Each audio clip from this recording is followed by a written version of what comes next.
So, ayan mga kadiskarte, touchdown tayo dito sa Teresa Rizal. Ito yung gagawin natin, Toyota Revo. Okay, tara.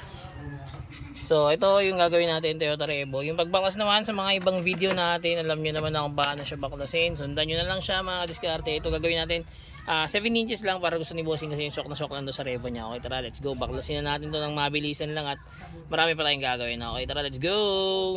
Tayo ng ating linya, pati reverse camera naikabit na rin natin, tapos ito yung dashcam pinasabay sa atin ni Bossing. Ayan, sa kanya yung mismong dashcam sinabay lang natin yan. Tapos ito, ayan, tara kabitan natin yung Android mga kadiskarte. Tapos na tayo mag-install nito. Ayan, 7 inches Android yung kinabit natin. So ito, check natin.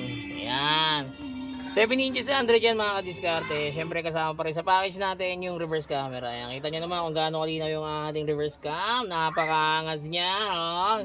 Gar nga pala, ito si Bossing nagpasabay sa atin magpakabit niya ito. Ayan, kinabit na lang natin. Linuho yung dashcam na pinakabit niya. In order niya lang. So tara, okay na yan, sinabay na natin yan. Ayan, so ito yung ating Android unit. Ayan, syempre meron tong USB port dalawa. Ito, ayan, pwede ka dyan mag-charge or manood ng movie. Ayan, tapos ito, reverse camera.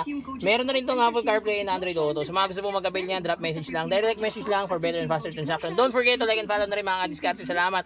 Ayan, tapos na tayo mag-install dito sa mismong Teresa Rizal. Kita nyo naman, probinsya pa yun, no? Probinsya vibes ba mga garo? Ayan.